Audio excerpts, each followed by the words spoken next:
Assalamu alaikum, hurmatly жалпы YouTube көрүүчүлөр, амансыздарбы? Ош Нокат жолу.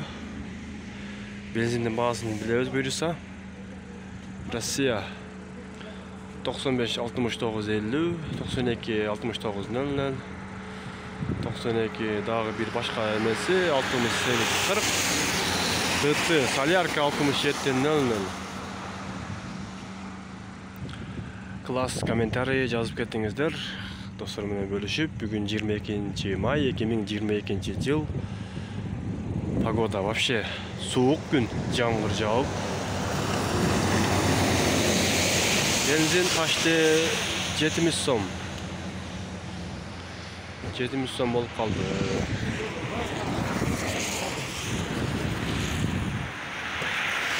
Башка жакта да канча болуп атат, комментарийга жазып коюңуздар. Размазы разницасы болсо керек. 1 сом, 2 сом дегендей